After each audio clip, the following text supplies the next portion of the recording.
This is ABC Fora. On behalf of the Centre for Independent Studies, it's a great pleasure for me to add my welcome to all of you this evening to this discussion of the idea of the Enlightenment in the 21st century. As you know, the Centre for Independent Studies is the premier forum in Australia for the discussion of big ideas. And there is no bigger idea than the idea of the Enlightenment. If you've driven a car, or purchased a home, or voted in an election, then you owe a debt of gratitude to the Enlightenment philosophers and thinkers, because it's their ideas and their values that have made our way of life possible. But the ideals of the Enlightenment, reason and freedom, they're fragile and they're always under threat. There are forces in the world that threaten to turn us to pre-Enlightenment times, and these forces must be avoided. The human race will never reach its true potential until all of its members live in freedom, free of superstition, free of unreason. And Enlightenment ideals have to be continuously cultivated. They need to be strengthened because they can be very easily lost. And tonight you'll hear from 5 speakers from 4 different countries, and each will address, in a different way, the importance of protecting the legacy of the Enlightenment. Tonight's speakers are, from the left, Ayaan Hirsi Ali, James Spiegelman, Frank Furedi, Arthur Herman, and Jonathan Lecoq. And I'm going to introduce each speaker to you as I call them in turn, and they'll be speaking for 10 minutes or so. Did I get Jonathan and Arthur mixed up? My apologies. Yeah, my wife has the same problem. Now I find it. My apologies. After the final speaker finishes, members of the audience will have the opportunity to participate and ask questions or add their own views to the debate, and we'll conclude the proceedings at around 7:30.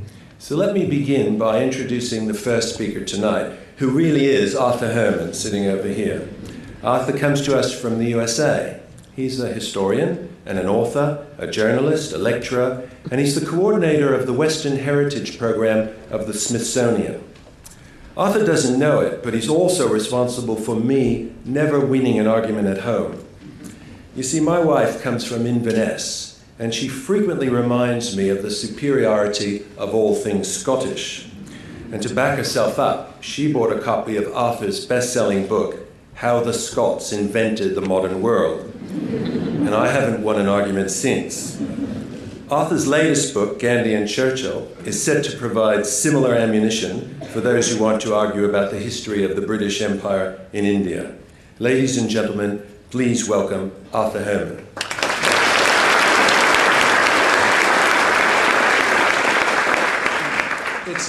It's an enormous pleasure and an honor to be here with you and with television audience, and to be talking about one of my favorite subjects, not just the Scottish Enlightenment, but the Enlightenment in general.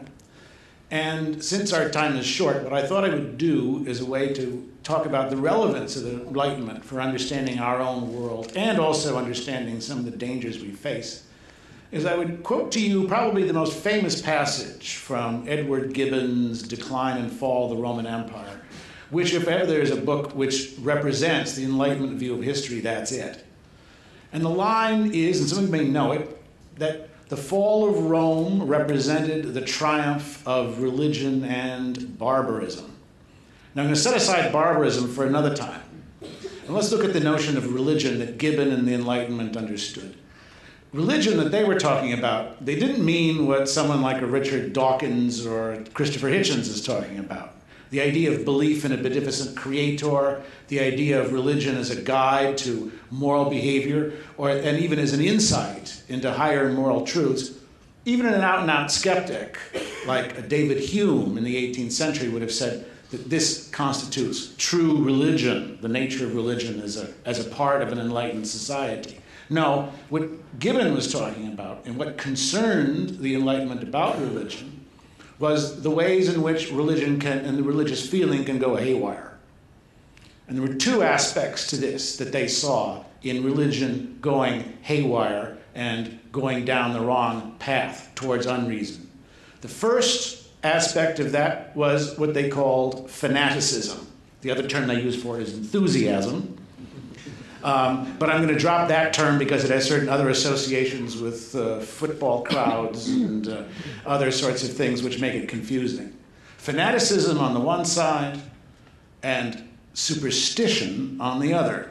Now, most of us, I think, are familiar with the role of fanaticism, both in religion and as a threat to our world. In the shadow of 9/11, the image that the Enlightenment had of the person who is seized by their belief that God speaks directly to them, or that they have a uniquely valid interpretation of the message of God, which leads them to set aside moral law, even law against murder, is one the Enlightenment was familiar with, and so are we.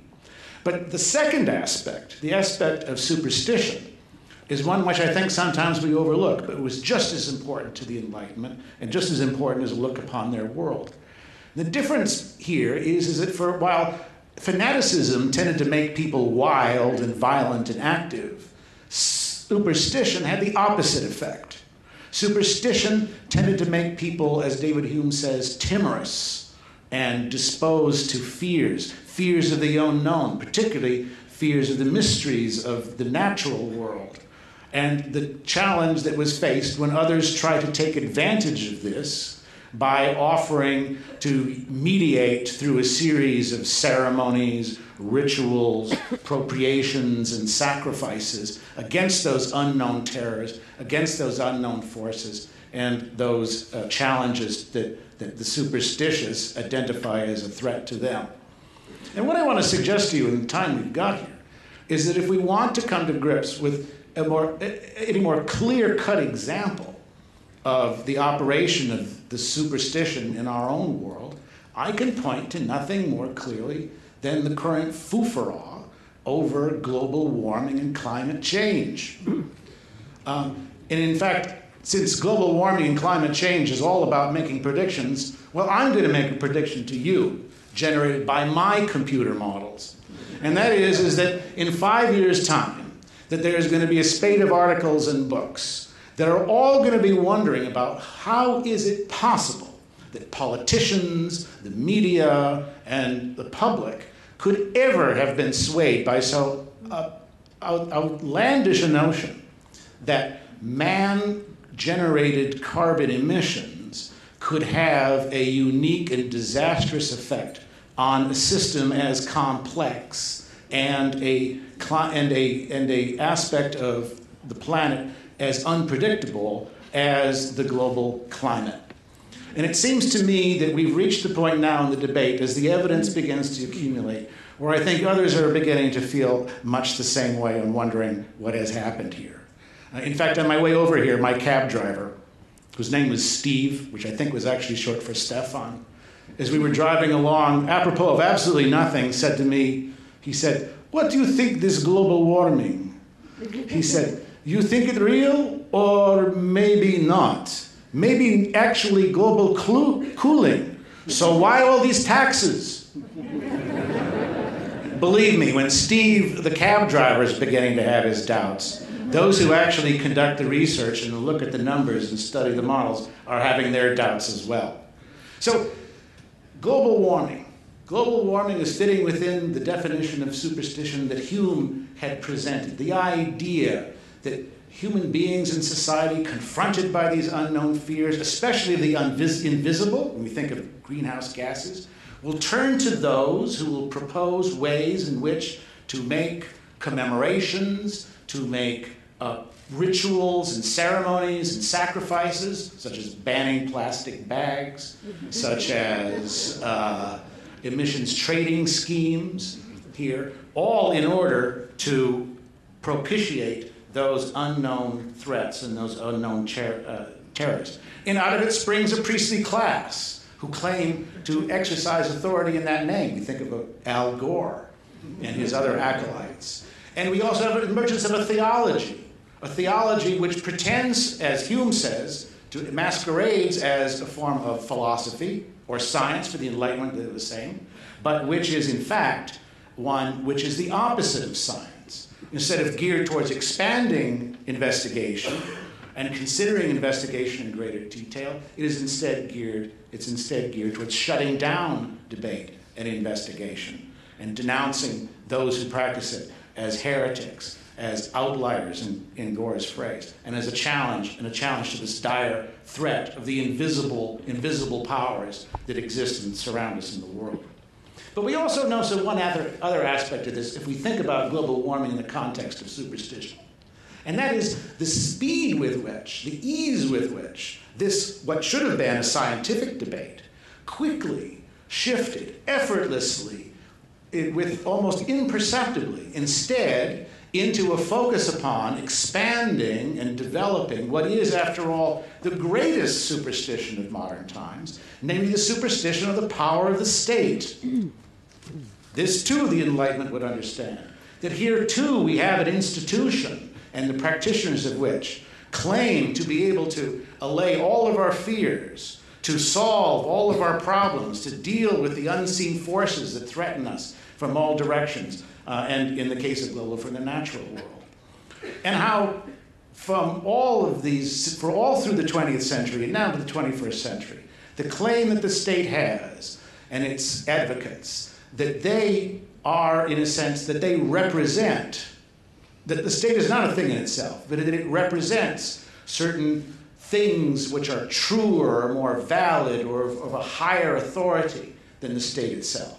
That the state represents virtue, that the state represents community. In the 19th century, with Hegel's influence, that becomes very, very powerful. That you don't question what the state does because it's the representatives of the community, the will of the people in this sense.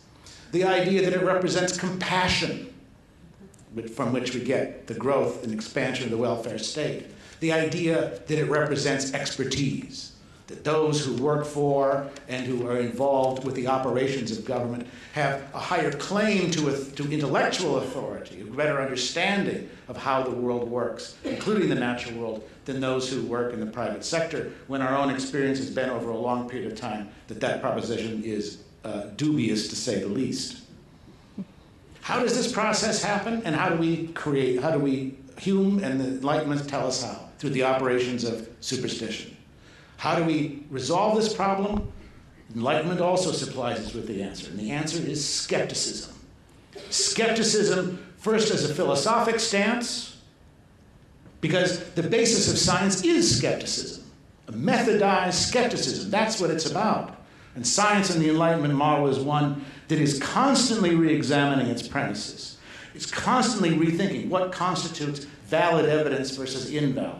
And particularly, it focuses on the presumed link between cause and effect. The link between, in our case, CO2 emissions on the one hand, and on the other, local examples of global warming over long periods of time on the other. What's the causal link? True science is constantly re-examining these things. The opposite has happened with global warming and with all forms of superstition. Instead of re-examining their premises, they're constantly pushing aside any questioning, any kind of debate in that direction. Enlightenment science then takes a direction which is very different from the one in which we've seen the kinds of trends and fads in our own time. The Enlightenment scientist says, in the words of, paraphrasing the great physicist Michael Faraday, it holds its theories in the tips of its fingers, so that the least breeze of a contrary fact may blow them away. That's science. That's how real science proceeds. And that is also, too, how the skepticism regarding the claims and the power of the state must also proceed. Two wrongs don't make a right. Two superstitions don't make a science. Even my cab driver knew that.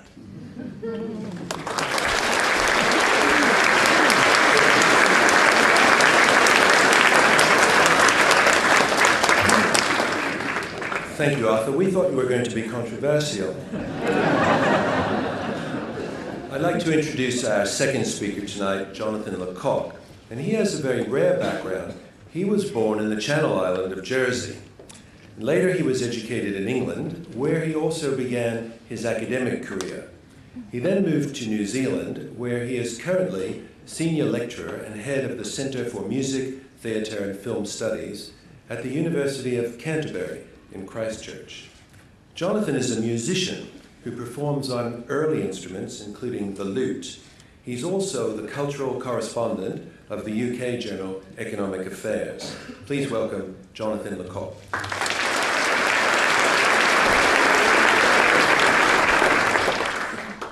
Thank you. Having heard my background, you might not be surprised to hear that I'm going to talk about the relevance of the Enlightenment ideas to contemporary art. Now, I say art, but you're going to find when I give examples, I'm mostly going to be talking about music. And that's because I'm a musician. Music is the art that I know best and the art that I love most. But I think that many of the things I say are actually applicable to all of the arts. Now, one of the first ideas, I guess we have to simplify. One of the first ideas we associate with the Enlightenment is a belief in progress through reason. And this might look as though I've got a tall order on my hands. After all, we can talk about artistic change, we can talk about artistic discovery, but it's a different thing to talk about progress in the arts, such that you can easily say that one type of art is better than another type of art. How easily can we say, for example, that an 18th century oratorio by Handel is better than a 16th century mass by Josquin des Prés? Well, Enlightenment thinkers thought that we could say that kind of thing. Jean-Philippe Rameau, the Newton of music, constructed a theory of harmony that offered laws of music equivalent to Newton's laws of physics. And that theory is still the basis of the sort of theory that's taught in harmony and counterpoint classes at universities today. Johann Mattheson, another great musical theorist of the Enlightenment, had the confidence to give general principles or general criteria, things like facility or naturalness, clarity, fluency, charm, things by which he said you could judge any musical work and judge the composition of any musical melody. Now, I don't think we can have quite the same level of confidence in asserting progress and improvement in the way that our Enlightenment forebears did. After all, Einstein showed us that some of Newton's ideas are flawed, and 19th century Romanticism showed us that naturalism and charm aren't the only criteria of quality in music. But something's happened as a result of some of those new awarenesses that we've come across since the 18th century. These things have encouraged a much broader phenomenon of a kind of cultural relativism, which suggests that we shouldn't make any kind of qualitative judgments about art at all, that we can't really say that one type of art is better than another or can achieve more than another type of art. And I think that's altogether too much loss of confidence. I think we could do with recovering a certain amount of Enlightenment confidence in how we talk about the arts. For a start, we should not be shy of talking about the objective merits of great art and of saying that there is such a thing as great art. I teach an introductory course in music history from the 16th century to the early 20th century. And at the end of it, of course, there has to be a course survey where students get to say what they think of me and of the course. And a comment that comes back about the course, and it comes back from a particular group of students, I'll describe in a moment, but the group of students it comes back from are those students who don't really have a classical music background. Their background is mainly in the rock and pop music that they listen to most of their lives, but nonetheless take the course out of interest. And the comment that that group makes and that interests me is when they say something like, I wasn't all that interested in classical music, but the course made me think that some of these classical composers are really quite clever. It made me realize how much they put into the works that they composed. Now, these students don't necessarily say that they like classical music enormously more than before, though I like to think that they do. They don't necessarily guarantee me they're going to spend the rest of their lives listening to it rather than heavy rock, and I would like to think they would listen to it more than they did before. But in a sense, that's not what I'm after. What they're telling me is that they've found a level of respect for it that they didn't have before. And I think that's possible, that can happen, because there are objective qualities in great works of art that we can point to, describe, and explain. We can talk about the intricate counterpoint of a Bach fugue, or the delayed harmonic resolutions and consequently the capacity to build up to these enormous, exciting climaxes that Wagner can achieve in the 19th century. Or we can talk about the detailed and often very subtle matching of musical and literary idea in a song by Schubert or Schumann. And most of these are things that we can't do when we talk about, for example, contemporary popular art forms. when we talk about great works that encompass these sorts of things, these sorts of techniques and these components, we're able to talk about what I think are really high points of human cultural achievement. And we shouldn't downplay or overlook those high points because they don't fit current theories of cultural relativism, they don't meet egalitarian political agendas, or because they're just plain harder to teach or harder to deliver because it's what the people you're teaching or delivering them to are least familiar with. I think as educators or just as citizens, we should be confident about what's best in ourselves and best in our culture, and we should want to cultivate that and develop it. And this I take to be an Enlightenment attitude. But when I say that you can talk about great works in these sorts of terms, it's implicit in that in these works, they're going to involve a high level of skill. Part of our sense of wonder at artistic masterpieces is exactly that feeling of how on earth did they do that? What kind of genius can not only come up with these ideas, but can adapt them, change them, work them, and transform them into this work that I can experience in the way that I do. And if we're going to talk about great art in this sort of way, we're going to be talking about a problem-solving or a series of problem-solving activities by composers and by artists. They don't just come up with momentary flashes of inspiration. We can see those inspired ideas being worked out in great difficulty, in great complexity, great subtlety. But we can actually see problems or hear problems being solved in action as we experience great works of art. And art that involves problem-solving at technical as well as conceptual levels, I'd say, is imbued with Enlightenment values of thought and reason. But in recent times, the value of skill in art has also suffered.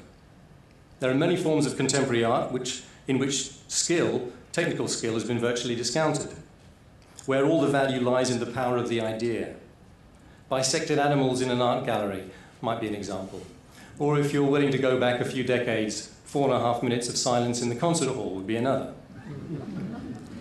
Now, these can be interesting, genuinely thought-provoking works. They can be exciting works. They can be well worth experiencing in their own right. But by their very nature, I think they make it impossible to have that integration and that perception of idea and skillful execution that's essential to talking about great art. In other words, they're trying to do something else than achieve great art.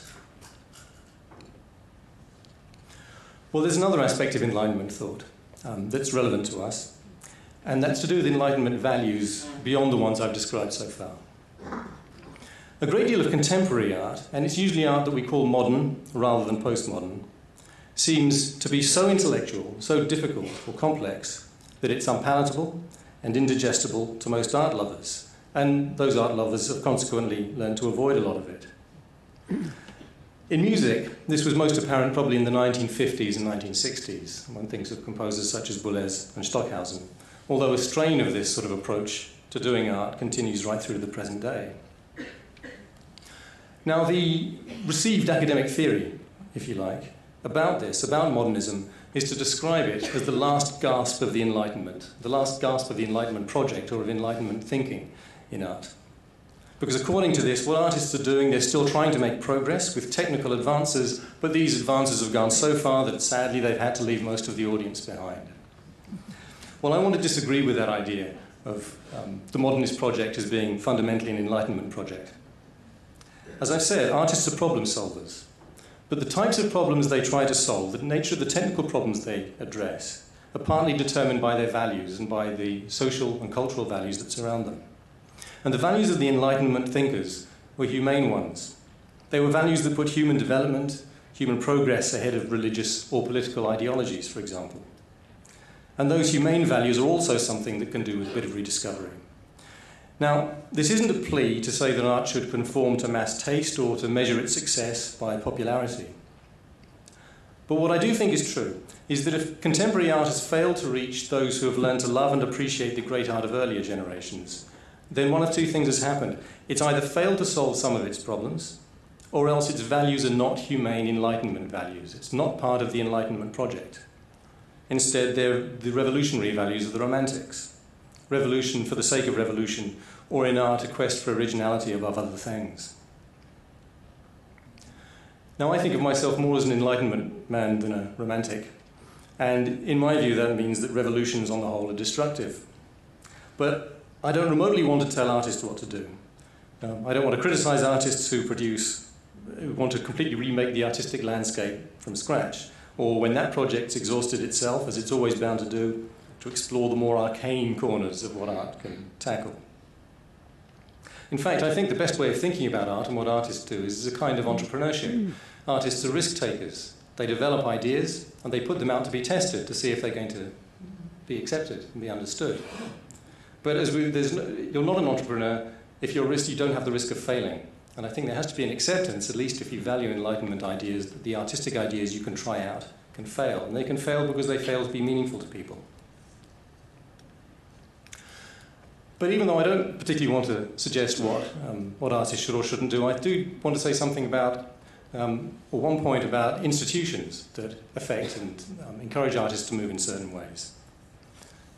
Since the Second World War, in many countries the state has taken on a significant role in subsidising the arts, to the extent that many arts and arts groups, for example, are dependent on state support to one extent or another.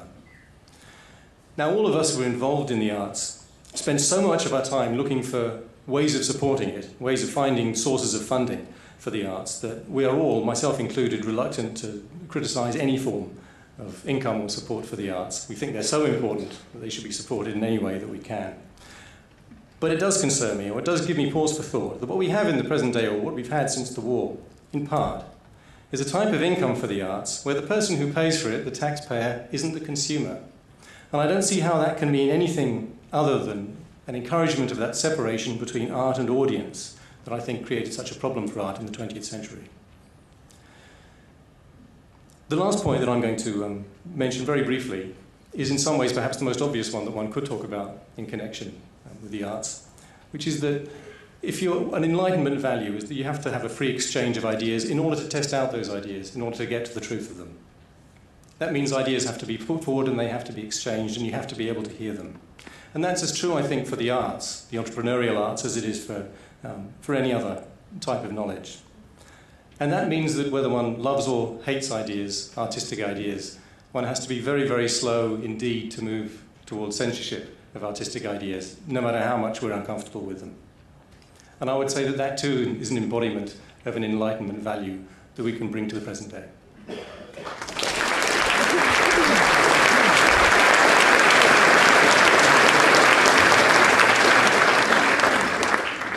Thank you, Jonathan. Our next speaker is the Chief Justice and Lieutenant Governor of New South Wales, James Spiegelman. James Spiegelman is, of course, the heir to an Enlightenment heritage, but he's actually more of a Renaissance figure than an Enlightenment one. He has had so many careers. He's been private secretary to a prime minister, a public servant heading a government department, a practicing lawyer, a member of many boards, and an author of books on diverse topics ranging from secrecy to the nuclear industry. His contributions to the Australian community have been recognised by his award of the Order of Australia and by the esteem of everyone who knows him. Please welcome Chief Justice James Spiegelman.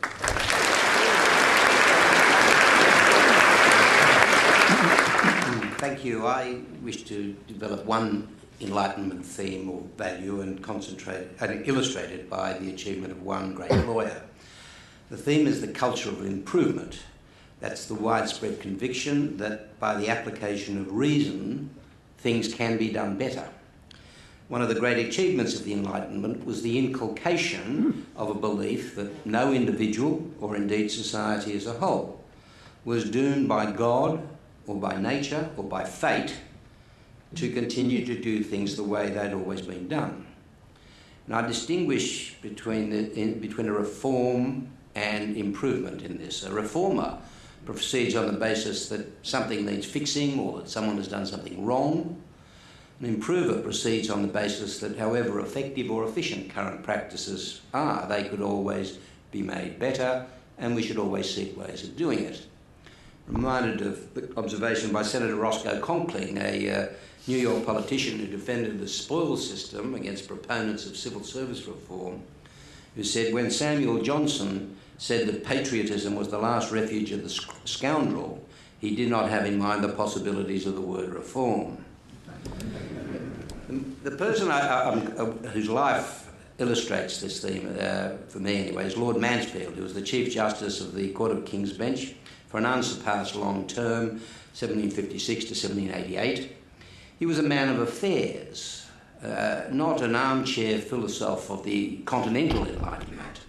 The English Enlightenment was characterised by a pragmatic focus on what worked, a quality which attracted the admiration of many continental thinkers, including Montesquieu and Voltaire, but not, for example, Rousseau, who, like Marx in the next century, found refuge from intellectual persecution in England. Both of them displayed a remarkable lack of curiosity about why it was that England could produce a society in which each could find such refuge. The culture of improvement, which was the general Enlightenment movement, was manifest in every 18th century debate, whether about social relations or constitutional change, but perhaps most spectacularly in science and technology.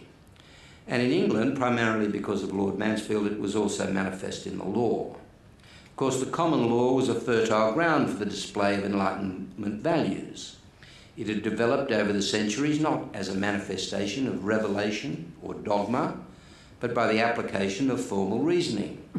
Principles were applied through articulated thought processes. Principles and new rules emerged by express reasoning. Outside legal circles, Mansfield is perhaps best known as the creator of Kenwood, his wonderful Hampstead home that I'm sure many of you have visited.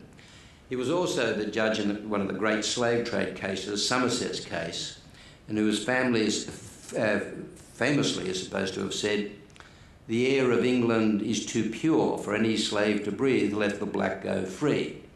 He didn't quite say that, but it's close enough and it's too good to correct. For lawyers, Mansfield is remembered for virtually single-handedly creating English common law. I mean, until commercial law, until that stage, the law that mattered in property was the law of real estate and of the estates of aristocrats. Commercial law was a new requirement. He was born in Scotland in an aristocratic Jacobite family, though the people who supported the Stuarts against the Hanoverian kings. Something that he had to, that interfered with his political career for some time. He left England, he left for England for high school, Westminster, then Oxford and Lincoln's Inn, and he never returned to Scotland. He was not a member of the Scottish Enlightenment, and not even Arthur Herman has claimed him for it. However, his origins were important because he had a Scottish francophone tendency. He read French, all of the authors, and also became familiar with their legal system, and his classical education introduced him to much Roman jurisprudence, particularly Cicero. This background meant that he didn't share the insularity of most common lawyers of that time, and he was prepared to accept that the practices of international traders were appropriate to fashion commercial law, and that was quite self-consciously global in perspective. He was convinced that the requirements of commercial law, especially certainty, were the same everywhere. His determination to improve the legal system was manifest on the first day he sat as a judge. He delivered his first judgment on the spot, extempore, as we lawyers still say. That was not then the practice. He established it, and it's still very much the practice in England, more so than in Australia. It was obviously made the whole system much more efficient, and all of his concerns and solutions at that time, over a long period of over 30 years, have a decidedly contemporary ring. He was concerned with excessive delays and costs of litigation, and he did this by assuming control of litigation and not allowing the profession to run the cases. He imposed time limits on counsel, he forced practitioners to justify adjournments, he abolished the practice of hearing cases and the order of seniority of counsel, which was very lucrative for the senior bar, but unfair to any litigant who could only afford junior counsel. He set an example for hard work, drove the profession to appear whenever he needed them. When he proposed to sit on Good Friday, he relented after one exasperated barrister pointed out that the last judge to do that was Pontius Pilate. But on another occasion, when he proposed to sit on a holiday, the entire bar got together and agreed that no one would turn up. he developed the feudal inheritance of basically a law of real property that he inherited, and left England with a vibrant set of principles for a commercial and soon an industrial society. The significance of property would change during this period. Real property, law of inheritance, these were the things that really mattered. By the time he finished, the area of property that was of great significance was real or tangible, not real or tangible physical property, but pieces of paper bearing promises, contracts, government debt, insurance policies, banknotes, bills of exchange, shares in joint-stock companies, options, contracts of all kinds. His contribution was to establish a vibrant set of legal principles that enabled England to establish the first true commercial society and lay the foundations for an industrial society. There was an internationally recognised law of merchant which he adopted. It was hitherto only spasmodically enforced by trade guilds, local courts in sea towns and the Court of Admiralty, but all of this was recognised by him as part of the central doctrine of the common law.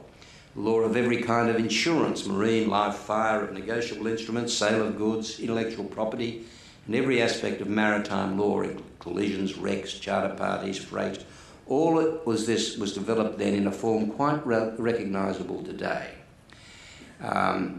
He was determined throughout that the law should be based on freedom of contract. He established the practice of giving commercial contracts a flexible, business-like interpretation, recognising the need for good faith in commercial dealings, accepting negotiable instruments as a form of currency, validating the role of insurance, enforcing established legal rules, even if he thought they were wrong, because parties had entered into contracts on the basis of those rules. At that time, questions of fact in the central courts had to be tried by jury, and he was well aware of the limitations of the jury system. He made two fundamental changes. One, he institutionalised a system of specialist juries of merchants who would sit with the judge and determine what commercial practice in the particular trade required. And secondly, he used his authority to refer many commercial matters to independent arbitration. He often nominated the arbitrator, made detailed orders for the conduct of the arbitration, and his orders bypassed all of the inefficient technical rules of court procedure, such as at that time there was a rule that a party could not give evidence. His efforts to get parties to settle were relentless, and he was an interventionist judge, obviously, but the flexibility and resilience of English commercial law was established during this 30-odd year period of office. Judge Richard Posner is one of the more interesting contemporary American judges and a legal polymath, has observed that the law is the only sphere of discourse in which the word innovative has a pejorative connotation. Now, the word improvement doesn't have such a connotation, and the culture of improvement has re-emerged at the forefront of judicial developments over the last 2 or 3 decades. Every participant in the administration of justice has been concerned over that, more or less that period, with reducing delays and costs of court proceedings. Judges are no longer passive umpires who allow lawyers to dictate the timing and pace of proceedings. The adversary system was only developed in the 19th century, and that's what's been modified. It was after Mansfield that the lawyers took control of how cases were run. That didn't mean that they didn't have a role during Mansfield's era, but as my brief description of his conduct indicates, there was no doubt that he was very much in control of the pace and the timing of everything that went on. And we're back to that sort of modification again today. The demise of the jury has meant, in civil juries, has meant that specialist juries of the merchants are not required, but our functionally equivalent structures have in fact emerged for involving commercial actors. One thinks in our jurisdiction of the Takeovers Tribunal. That's a means of involving actual practitioners in the relevant affairs in the factual determinations that have occurred. Now, led by commercial judges, the role of the judiciary in case management now more closely resembles the practices of Lord Mansfield than it did for about a century and a half before about the mid-1980s. Judges now control proceedings by seeking to identify issues really in dispute at an early stage, by refusing adjournments, by minimising delays, by encouraging settlements, by no longer treating commercial arbitration as some kind of trade rival, and by controlling the length and pace of trials. And a culture of improvement has again become the basic framework for judicial practice as it was in the 18th century.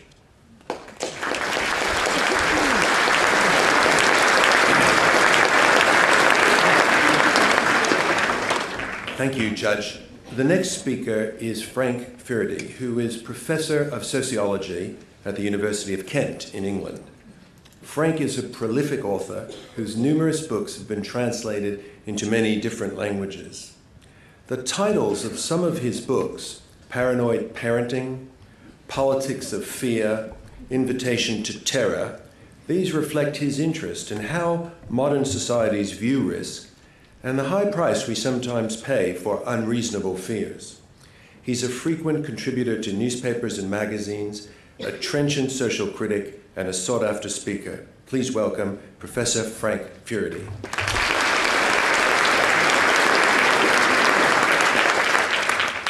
Thanks very much, and thanks for inviting me to speak on this very, very important subject. There are many dimensions of Enlightenment thought that really attracts my attention. But probably the thing that I'm most passionate about is the question of freedom, and particularly the way in which Enlightenment thinkers were able to develop a moral sensibility that was very firmly focused and oriented towards freedom. Initially, it was the freedom of belief, the ability to believe in whatever you wanted, but later on it developed in a much more systematic way so that all kinds of freedoms became gradually embraced and promoted in the Enlightenment period. I think it's important to realize that the conception of freedom that the Enlightenment thinkers advocated was based upon a radically new idea what a human being was about. It was based upon a fairly sturdy version of what a human person was. People believed in the Enlightenment that human beings had the moral capacity, the intellectual capacity for autonomous or potentially autonomous behavior. In particular, they believed that human beings had the capacity to exercise their behavior in a reasonable and a rational manner. And therefore, because of this belief in the power of the human being, a power that they wrote about time and time again, it made sense to promote the idea that these individuals with this tremendous power ought to be able to exercise freedom and could be relied upon to exercise that freedom in a responsible and rational way. I think it's important to realize that ideas about freedom are always linked to what we think about human beings. In the Enlightenment period, we had a very positive rendition of what a human being was. I think that one of the things that we suffer from today in the 21st century is that increasingly our idea of what a human is being downsized. And increasingly we tend to think of people in ways that is quite antithetical, quite contradictory to the Enlightenment thought. It seems to me that today, in the 21st century, society's opinion of human beings is at an all-time low, at least since the beginning of modern times. Human beings are either described as weak or destructive. They seem to be the two default positions. People are either weak or destructive. We call them vulnerable. People are always described as being vulnerable, and we always indicate that most of us need professional support. It doesn't matter whether you're a chief executive, you need to have an executive coach or a therapist to see you through. It doesn't matter if you're a child, perfectly happy. It's suggested that a bit of therapy will do you no harm. At the same time as we're described as being extremely weak and vulnerable, we're also told that we now discover that you and I are extremely destructive in our behavior, indeed wantonly destructive. We leave our carbon footprint everywhere and the most unlikely places. We're continually consuming far too much. We, in a sense, are making an impact on the environment which is really bad. In fact, the expression human impact which would have been celebrated in the Enlightenment, the positive sort of process, has now got entirely a negative connotation. And increasingly, from contemporary cultural perspectives, the best thing you can do if you worry about the human footprint is to stay at home and in bed and leave as little as possible. That's the ideal way of seeing these things. I think one of the unfortunate things is that if you regard humanity in this kind of feeble sense, it also follows that you really do not think very much about freedom. And in particular, you don't particularly have very much room for the freedom of speech. One of the things that I'm concerned about as an academic is that increasingly the freedom of speech has got very little cultural affirmation. One of the things that I'm concerned about is that increasingly we're told that the freedom of speech is overrated. It's not really as important as you might suspect. Indeed, there are numerous books published on the subject, not of defending the freedom of speech, but attacking it, arguing that, in fact, the freedom of speech can cause psychological damage to people. The old idea that words can hurt has been, in a sense, made into a sacred notion that words offend and can damage you. We're increasingly told that words are a psychological weapon that can traumatize and psychologically damage its targets. And therefore what we find is that more often than not, the right to free speech competes with the right not to offend. And more we're told that it's important not to say things that offend people, even if they're true and even if they're right. And I think that has a very clear premise about what a human being is really all about. If we're told that you mustn't say something that offends somebody, and you have to remember that every important, innovative idea must offend somebody, otherwise it wouldn't be important or innovative. If it's entirely conformist and non-controversial, it's unlikely to be a new, big idea of any sort.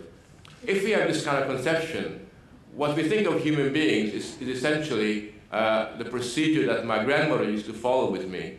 Every time there was anything a bit risky on television, she would put her hand in front of my eyes and say, "Not now, Frank, please look away."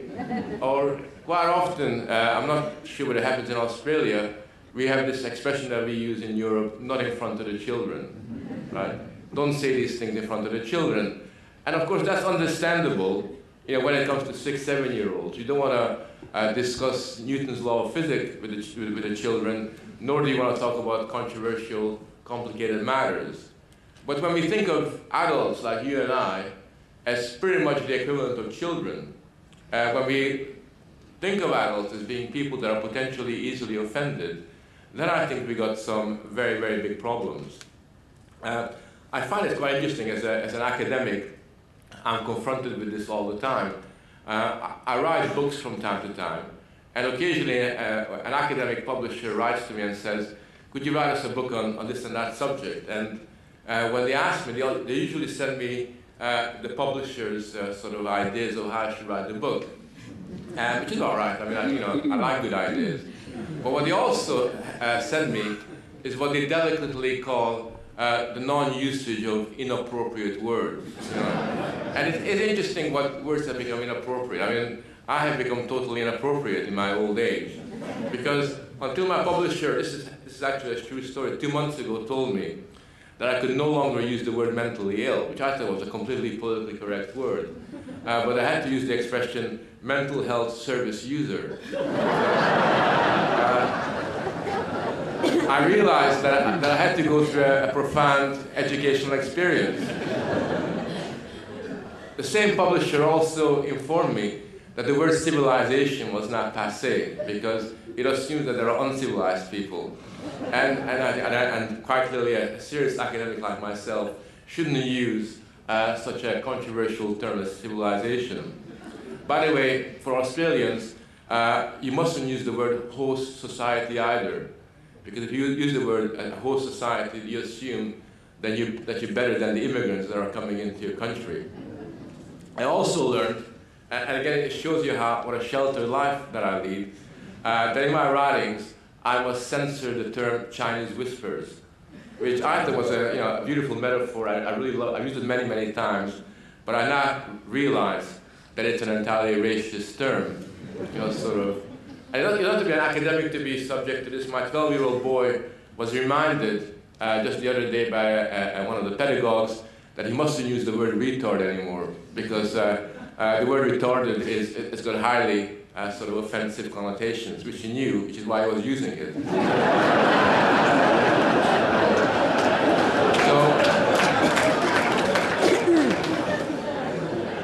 But I think what's very interesting is that in many respects the idea that language offends is not really new.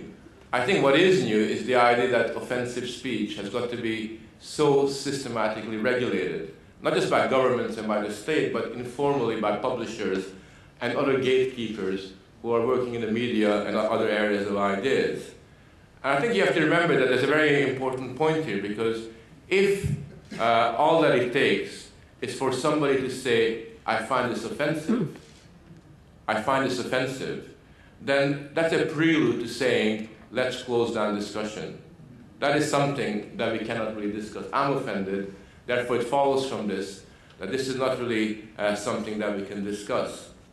I think the really sad thing that has emerged out of this is that whereas in the past we used to criticize censorship, we used to criticize the state for trying to close down discussion, in many cases we now look to the state to close down discussion for ourselves, and we see the act of censorship as being potentially quite an empowering experience. So for critics of free speech, the problem is not the state. The problem lies in the language that you and I use in an offensive kind of a way. Now I want to say one thing which you might object to a little bit, which is this. In Europe, what I find is that there is no heroes when it comes to free speech. One of the things that I find is that both the left and the right are equally selective in their support of free speech. The left wants to censor people who call people Islamic terrorists. We mustn't call those terrorists Islamic, must have a neutral name. The right wants to censor those people who want to argue for radical Muslim ideas on campuses. I think in both cases, this attempt to censor speech should be sort of fought quite relentlessly. I think it's important for us to understand that if we have conviction in our ideas, then free speech is the best possible weapon that we have in confronting irrational and mystical and dangerous ideas. Thank you.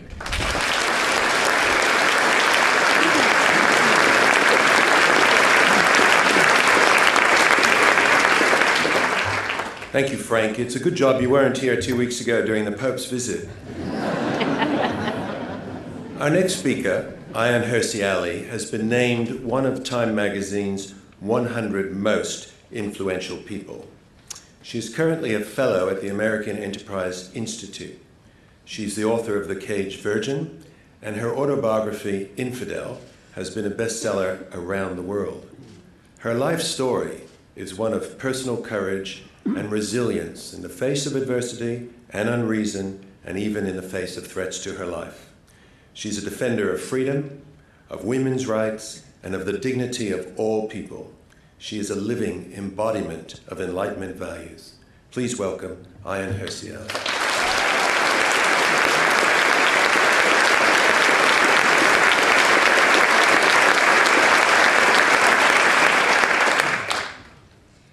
Thank you very much. I'm also used for the past 5 years in the Netherlands. The most common accusation that I have become a puppet of middle-aged white men. Finding myself at this panel. Well, three out of the 4. I'm finding myself agreeing with them and listening to Frank Furedi's publisher. I think maybe white men in general, and those who are middle-aged, must start a campaign to have their name changed to Distinguished Man of Great Wisdom. I find it pretty easy to follow why fanatics and the superstitious in the name of God reject a God, whatever the God is, reject the ideas and the legacy of the Enlightenment. I think it's also not too hard to see why secular followers of Rousseau, Hegel, Marx, and other collectivists reject the ideas of the Enlightenment. What the religious fanatics and the secular collectivists, of which the communists and socialists are now apparently the most famous, have in common is the vision of a utopia that only they, the anointed few, can guide the masses to. Whether it is to the hereafter or the perfect state for the utopists, the ends justify the means. What is puzzling to me is why those who have inherited the ideas of the Enlightenment, you in the audience, you in the panel, those who confess every day to these ideas, who benefit from them, have developed content. I'm now excluding the panel, and I'm not all of you in this audience, but why so many of Westerners have developed content for the values of reason, freedom, and the institutions that make that freedom possible. I think there's no single answer to this development, and whatever the key to that puzzle is, it is a fact that in modern Western societies today, that the legacy of the Enlightenment is under threat. From Islamists, from communists, whatever, but mainly, and that's the threat I fear the most, from the complacency of Westerners and from modern relativists in the West. The pressing question then is, what can we do? And by we, I mean those of us who continue to appreciate the ideas of the Enlightenment and who share the insight that those ideas are not self-evident to all, against they, and by they, I mean the fanatics, the superstitious, the collectivists, anybody who wants to actively destroy those ideas. I think we have to develop a dual strategy, a defensive one and an offensive one. We have to combat activism with activism, skeptics versus fanatics. On the defensive side, I think we must draw up a checklist of the public institutions that are vital to the open society. For instance, the press, schools, the judiciary, the police, and other law enforcement agencies, the parliament, etc.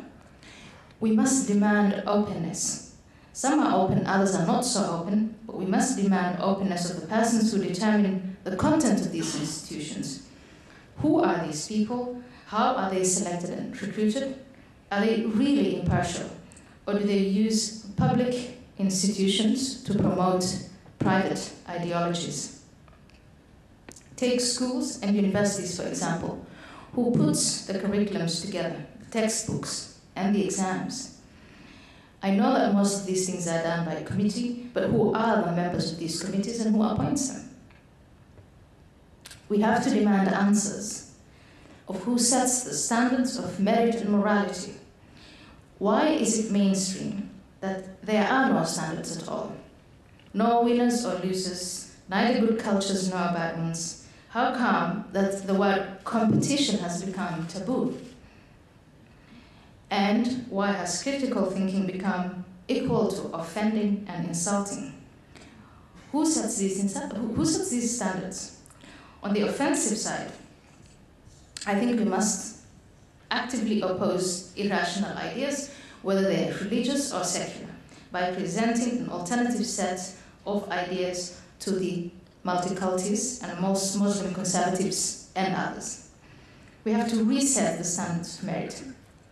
If the Enlightenment is about a culture of improvement through reason, then let's show it. We must start actively promoting the ideas of self-emancipation through knowledge, as opposed to the idea that the state or God must rescue people from the logical consequences of their choices.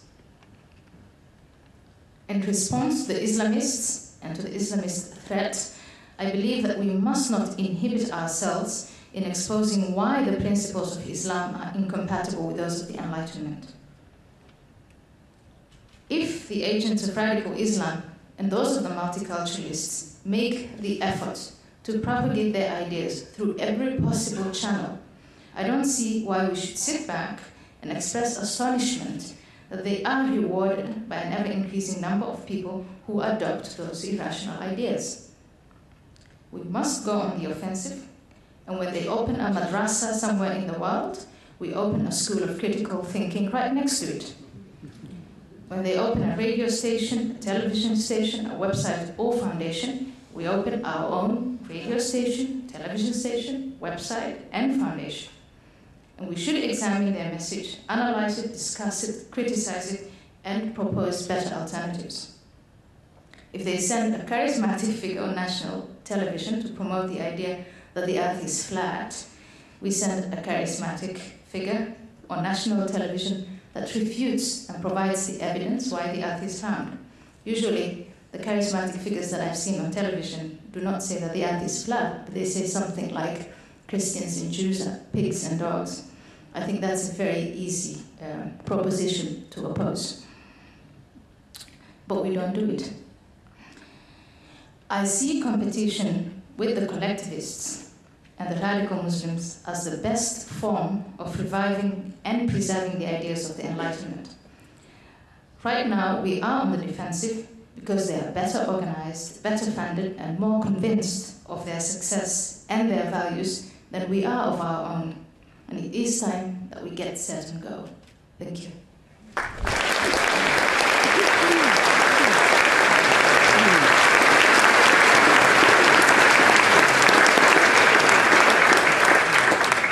Thank you, Ayaan, and thank you to the panel.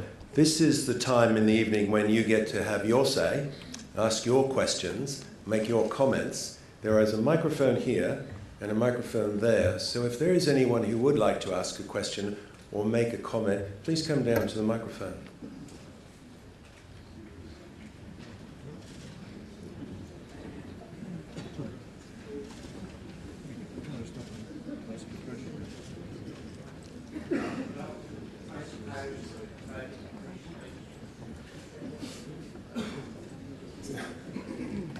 We need an aisle in the middle, I think. So we've got, just queue up behind each other and I'll... Yeah. And you're the loudest, so you can go first. And if you don't mind, identify yourself first. And if you have a question, just direct it to the panel member. Yes, I direct this question towards the... Could you identify yourself? I direct this question towards the first member of the panel. Identity crisis. Do you have a name? And my name is Joseph Burns, right? And I'm a taxi driver.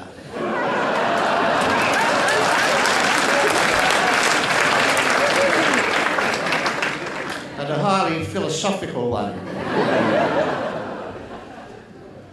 Quite genuinely, I was amazed to hear the view of the first guest regarding the fact that he was in denial, it would appear, of humanity's contribution toward global warming. In fact, listening to an eminent scientist on television just last week, he suggested that those who had a contra view to global warming were not true or pure scientists, and that any argument actually contravened pure science.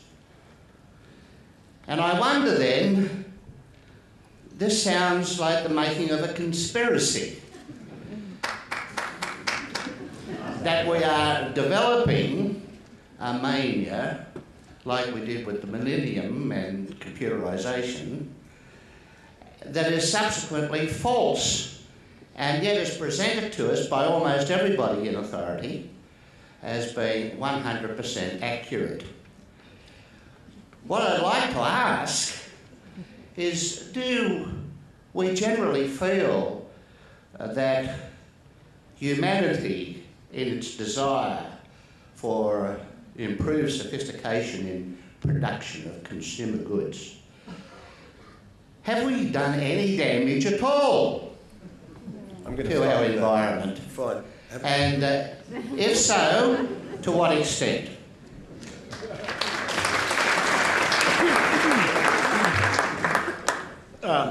Sure, we have.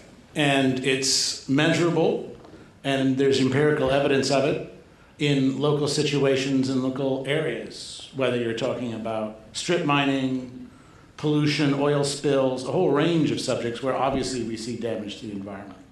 Likewise, too, and I don't want to be misunderstood on this, there's also very strong evidence, which is available for anyone, that there is, in fact, a human impact on global warming. And global warming in the sense of, if we look at temperatures over long periods of time, basically the first really accurate temperature registration comes about the 1820s. You'll notice most of the proponents about global warming will tend to move the chronology ahead a bit on towards about 1900 or so and then measure the impact. But if you look over from 1820s on through into 2006, 2007, what you notice is that some areas, temperatures tend to go up. New York City, for example, is a classic example. Pasadena, California is another. Some areas tend to be flat. Parts of upstate New York, for example, the temperature doesn't change very much at all from the 1820s. And also, in some cases, the temperature goes down, including other parts of New York State where that's been observed and where the temperature is showing.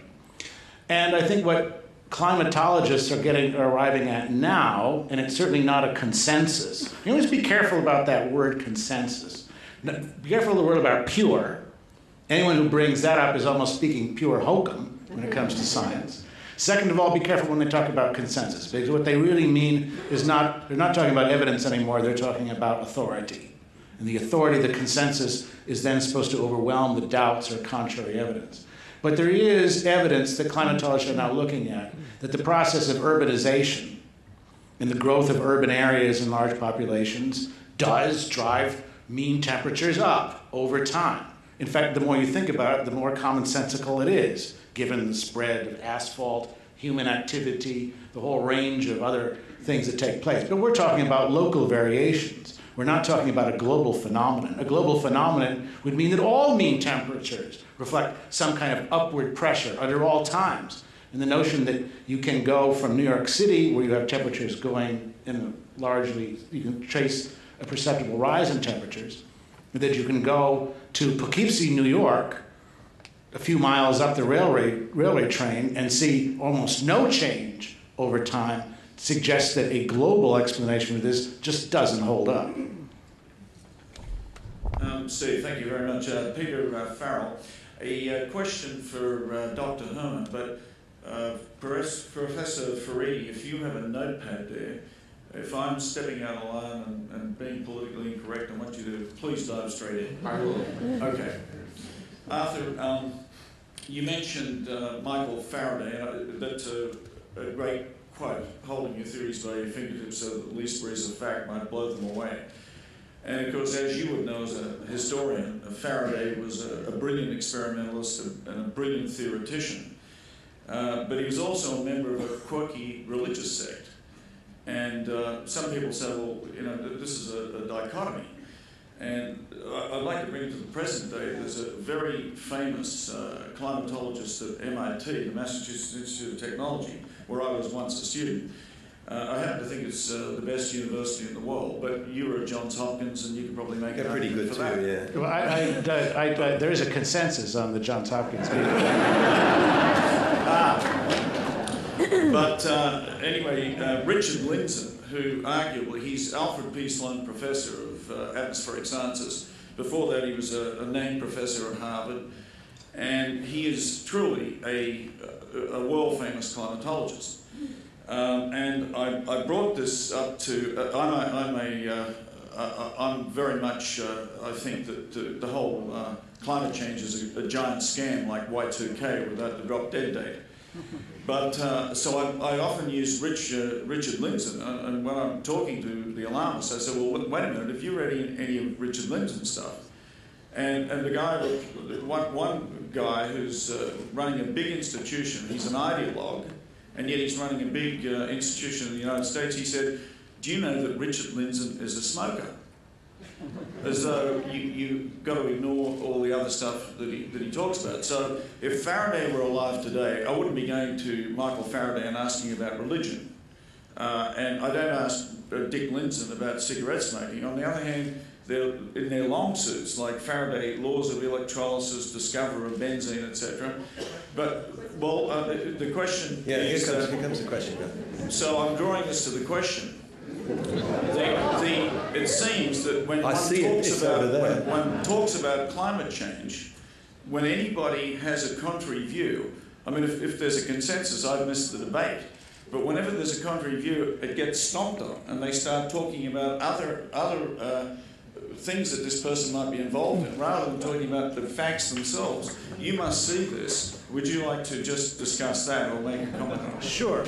And let's be absolutely clear here. I think I'm not inclined to see the whole development of the global warming theory, which is now they call it climate change, which is a way to sort of they recognize the fact that the contrary evidence is accumulating, as Steve, my cab driver, recognized that there may be a cooling underway and has been underway since probably about 1998.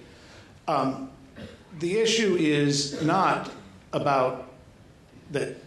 I mean, people are free to be dogmatic as they please. I don't care.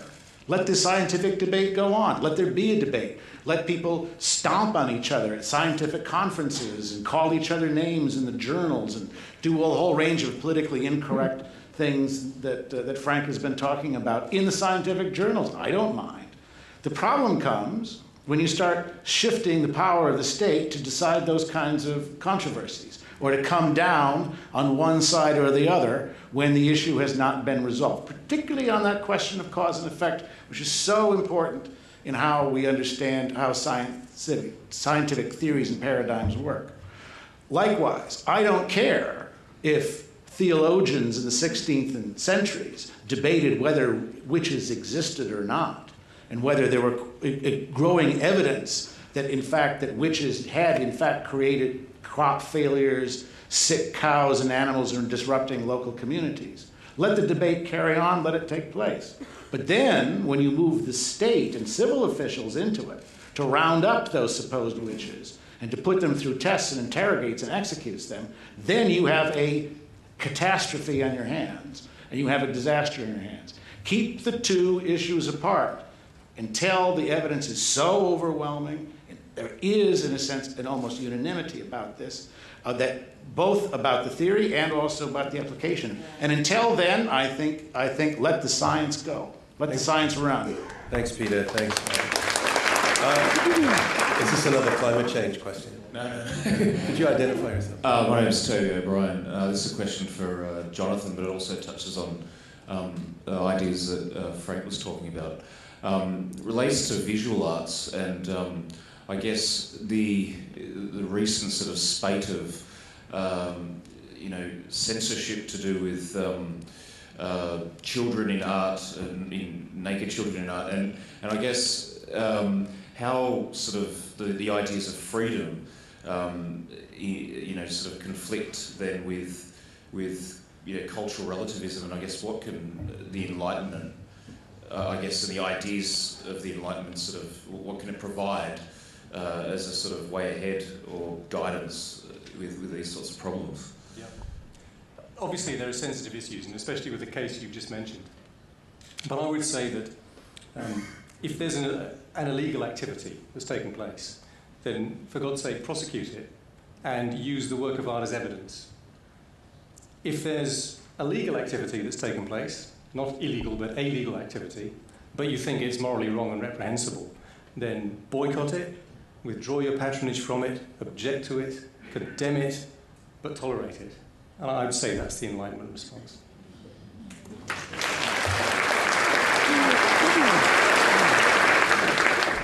Hi, my name is Carly Reid. You have to excuse the voice. I lost my voice a little bit. Comment and question for a couple of panel members, I suppose. And you asked why we've abandoned the Enlightenment, why many people have abandoned the Enlightenment. And I think that from my point of view coming here tonight, not really associated with the CIS and not necessarily supportive of the CIS, I suppose that it feels to me that in a number of ways the Enlightenment has been not hijacked but taken a little bit by a sector of society that has taken it on as its champion and perhaps skewed some of the ideas so that we see that the Enlightenment is now equating things like making sensible innovations and changes in society, such as the elimination of the plastic bag, or sort of making innovation in the sense of we are now a growing population and we need to cater for that, and turning that into something that's about what was it about? It was about trying to it was the science, bringing problems with science. And I suppose what I'm wondering is why there can't be a more, the Enlightenment is important, but I think that we also need to acknowledge that there are other elements that have come since the Enlightenment that are also important, and other ideas that I feel have been neglected in this debate. Does anyone want to respond to that? Arthur's got your name all over it. So, can I just say one thing, which is that many of the points you raise are going against the grain of Enlightenment thought, in the sense that one of the first person to react against the Enlightenment in England and in the British Isles was Thomas Malthus, who basically believed that the optimism of Enlightenment thought was terrible, because population growth would soon outstrip human beings' capacity to feed the world. And it seems to me that although Malthus was discredited for many, many centuries, that kind of pessimism about population has really come back with a vengeance. And increasingly today, we tend to think that unless we control the population, our planet will be destroyed. Okay, perhaps a different example when we talk about a threat from Muslim fundamentalism, but not from Christian fundamentalism. I'll leave it there, but just briefly. Yeah, I mean, any kind of fundamentalism is a problem. And in fact, I did make the point that when it comes to free speech, there aren't heroes on either side, because both sides of the political divide are often very selective in who they want to censor and who they don't. And I think we have to acknowledge that. I think true liberals will want to be consistent in standing up for everybody's right to free speech, even if they hate what they're saying. I think tolerance means precisely tolerating those views that you object to, and I think that's what we need to adhere and affirm. Ayaan, do you want to say anything? I just wanted to say Enlightenment, for me, is an attitude. It's not a dogma. It's an attitude of questioning and learning. If you take the subject of radical Islam, in an open society, we should be able to articulate what the problem is. As things are today, we cannot articulate that problem because we are accused of all sorts of things, and as Arthur Herman said, it can't even get you into trouble in some places. The Netherlands, I'm a citizen of Holland. There is a cartoonist who made drawings of, critical drawings. I haven't seen them. A lot of people think that these drawings are tasteless. And he's been lifted from his bed in the middle of the night. He's been held for 48 hours by the Minister of Justice for making these drawings. I think that is a regression. I think that you have to, as I see, acting on the ideas of the Enlightenment is we have a problem, you articulate the problem, you define the key ideas in a language that's accessible and understandable for everyone, you gather and provide the data, and if there are more Muslim individuals acting on their religion and being violent or subjugating women and using as an argument their religion, and the establishment or the members of the establishment continue to say it's a religion of peace and it's a religion where men and women are equal, it's okay. I mean, I don't mind if someone says that that's the case, but I want in a public platform to be able to say, you are wrong. Here is the data. Then you have different people proposing different answers and recommendations, and one group is silenced, threatened, find themselves under ad hominem attacks, and it's against that I'm against. And I think it's the same with the global warming problem. No one is denying that climate is changing, but that those people who have certain ideas about it are marginalized and driven into a corner of being, capitalists, consumerists. Tools of big oil. Of big oil, or whatever the case. And it's when the state acts on that accusation that the natural order of things, just debating things, that is disrupted. And I think that is wrong, and that is where those people who appreciate the Enlightenment should stop just sitting back and saying this is wrong, but that we need to organize and to become active and to say we're not going to accept that in an open society. Thank you.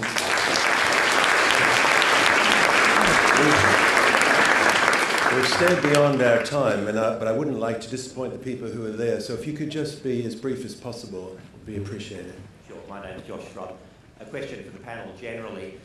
We've heard a lot of what you admire about values of the Enlightenment, but many people say the value of rationality also produced, the French Revolution's cult of reason. The value of improvement gave us the French Revolution starting the calendar again at year one. The new respect for the individual gave rise to the sorts of views of Enlightenment figures like Rousseau and Marx, you might even count. I'm interested in your views about whether you can separate the parts of the Enlightenment that you admire from those aspects that perhaps you don't admire. Who'd like to take that?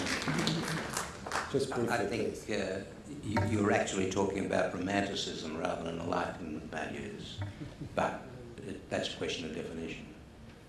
Yeah, I mean, you're asking, on the one hand, you're asking an historical question, but you're posing it correctly, I should say, in terms of whether this doesn't change the sort of philosophical validity of a movement or of a set of ideas and directions. And I think one of the things which is important to distinguish, and which I try to distinguish in my book, is that there were different kinds of enlightenments at different times in the course of it, and movements that called themselves enlightenments, which did not have much in common with what was taking place elsewhere and under other circumstances. And I think, generally speaking, what you see is in the case of the French Enlightenment, there is a tendency to take things to extremes and to see, as you were saying, the issue of improvement leading to the notion that we must start over and create something totally new, with a worship of reason which reaches the point where, in effect, what we're doing is really feeding and creating a kind of superstition of its own in the name of reason. These kinds of changes, these kinds of developments happen in any kind of intellectual movement. And it seems to me that one of the tasks, one of the projects that has to carry forward from here. In fact, I've even heard there are even those who have who've blamed the Enlightenment on blamed Auschwitz and Dachau on the Enlightenment as a kind of extension of kind of rationality and science in society. When we reach those heights of absurdity, I think we have to take a step back and really see the ways in which there are trends in any kind of intellectual movement which are important and fundamental to our society and still valuable to it, and trends which are not. And that may apply as much to Enlightenment or to Christianity or to Romanticism, to any kind of movement here. I think what we have is, in the case of my guys, the Scots, I think we achieve a pretty judicious mixture of balance in that regard here. I think in the case of the French philosophes, we see tendencies that are, in a sense, perhaps not the direction we want to head in that sense. Perhaps and not. So my suggestion is that I think that the different strands of enlightenments need to be distinguished historically to arrive at the answers philosophically. We've got 5 more questions, so I'll just ask you to be as brief as possible. Okay, very gracious. Thank you. My name is Furedi. I'd like to ask a question about the whole discussion about freedom of speech. And in particular, I wanted to find out from Ayaan Hirsi Ali about her views on the limits of freedom of speech. I understand, you might recall I interviewed you some 2 years ago when you were here for the Rise Festival, and you told me that people who teach intelligent design in schools should be thrown in jail. What I wanted to know was what are the limits of free speech in your opinion, and why, and should we use, if we're going to use free speech to limit out or to, if we're going to use free speech as a way of dealing with one particular faith sector, why not use it for all? Thanks very much. And that's a question for actually all of them. Well, I'll start with that. Actually, I'm very happy to find myself in a platform where I can say I did not say that people who defend intelligent design or who teach it in school should be thrown in jail. I have it on tape, actually. If anyone wants it, you can email. If you have it on tape, I challenge you to put it out there, because it is not in my voice, and I have not seen that people should be thrown in jail that I disagree with. I think intelligent design is nonsense. I think that teaching it in school is especially harmful, but I do not think that people who teach it should be thrown in jail. I think what we should do is show exactly why it is nonsense and why it's harmful. I see no limit to freedom of speech except according to the limits of the law. I live in the United States, and American law is very, very, very generous to the freedom of speech. This afternoon, I used an example in the Supreme Court where a man who had in a gathering, in a room full of people, called for Jews to be deported to Israel and for black men to be killed, was not punished by the Supreme Court, because in that particular context, there were no Jews or black people in the room. And I know that is that's very daring, but the opposite would be to have a Supreme Court or a state that keeps on encroaching on the limits on free speech and limits it to the extent that we can now see it in Europe and worse still in other countries where there is no freedom of speech. I want to be able to say to every single Muslim living in this country or elsewhere that the Prophet Mohammed might have had some good characteristics, but he had some morally repellent ideas, without being thrown into jail, without being criticized, and without being demonized, and without my quotations being taken out of context.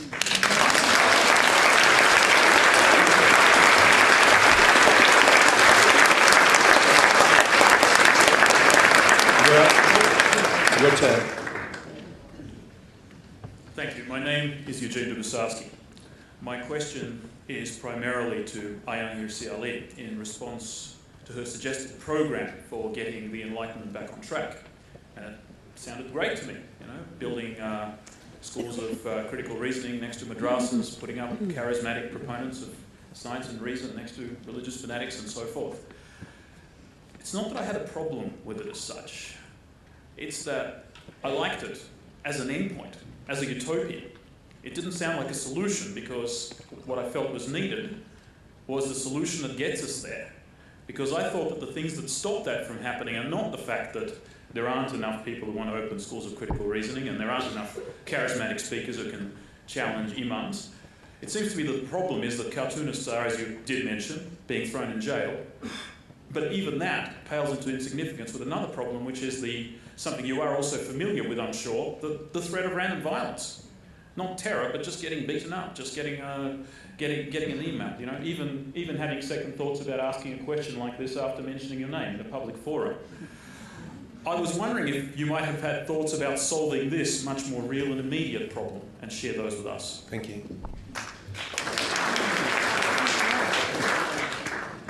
I was not proposing a perfect solution. As I said, I understand how complex the problem is and how far-reaching it is. And I also think it's not something that, it's not a problem that's going to be solved, at least in my lifetime. I don't know about your lifetimes, and I'm hoping to get to 90. But compare the challenges to freedom that we face today in the West to the challenges of our counterparts faced 100 years ago, or 500 years ago, or even 40 or 50 years ago, we are much better off. And if, for instance, I look at the entertainment industry, I would welcome Monty Python to make similar sketches of radical Muslims. They have the money and the means to protect themselves. They're very funny. And I think that they would even be effective in persuading many Muslims to see the absurdity of Islam put into practice. But they will not do it, and that is an act of self-censorship. It's not like John Cleese is afraid of being attacked in the streets of London. And he knows that people like that, and all of these, Hollywood gurus who are making chick lit, because you can earn a lot of money from it, are not doing that because they are afraid that they're going to be beaten or killed or trapped. I think that a great deal of what we can do in terms of questioning this particular problem can be performed without threat to our lives. I understand also that there's a threat to our life, but I think we always have the choice between sitting back and lying and taking it on, or fighting back in the hope that we might win. And for me, that is a part of the Enlightenment. Thank you. Two more. My name's Lorraine Burns. This question is for Frank. We talk about enlightenment and freedom of speech. What are you going to do in your next book? Are you going to say civilization, or are you going to conform to what the publisher wants you to say? Are you going to stand up for democracy and freedom? Well, fortunately, I've got a very good publisher that I use, so that's not a problem. But I do a lot of journalism, and I have been confronted with the fact that there are certain things that I'm encouraged to be euphemistic about, or at least to mind my words. And I think that, in my case, I'm in a very privileged position that I can say what I want, use the words that I would like to do, without having any real difficulties. I think a lot of my colleagues do not have that privileged status. And let me tell you, I get a lot of emails, particularly from academics, who tell me, I wish I could say what you're saying. I wish I felt comfortable enough to be able to say something. And the email I kind of send back to them is more or less what Ayaan was saying earlier on, that actually, in a British university, you're not in a totalitarian state. It's not like Stalinist Russia. And that if you open your mouth and say what you think needs to be said, you'd be surprised at how much you can get away with. And I think that there is no problem in trying. The worst thing that can happen is that we get a teeny bit of pain. Last question. My name is Ayaan Hirsi Ali, and the question is to Ms. Ali and any of the panel. People like Ian Buruma and Timothy Ash, who wrote this book, say you are an Enlightenment fundamentalist. How do you people react to a statement like that? What a good last question. Yeah. I think it's cute. I think it's just so absurd to put the two words together, Enlightenment and fundamentalist. The whole Enlightenment movement, the Enlightenment attitude is anti-fundamentalist. It's all about asking questions. Every single thinker was preceded by and was followed by another thinker who criticized his or her ideas. And both gentlemen have been criticizing everything that I've ever been saying and never stooped down to calling them names. Anybody else? Well, I'd respond and say that I think you can't be a fundamentalist if there isn't some kind of revelation or revealed body of knowledge that you subscribe to that has a weight of authority behind it. And I don't think the Enlightenment does offer that. But even if it did, and one were in a fundamentalist in that respect, and I'd say I'm a fundamentalist open for argument.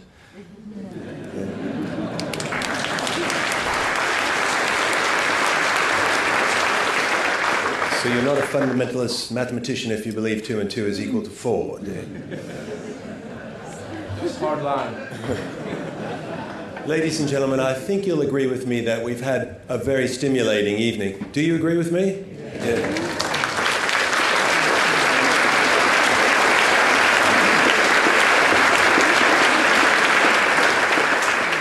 If you would like more such evenings, I urge you to pick up the literature on the Centre for Independent Studies on the way out. Membership is available to all of you, and the more people who get involved in the discussion of ideas, the better for us and the better for the country. So I highly invite you to do that. One last round of applause for our guests today, please.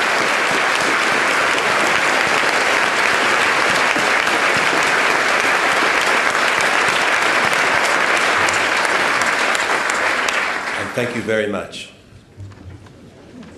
Thank you. This is ABC Fora.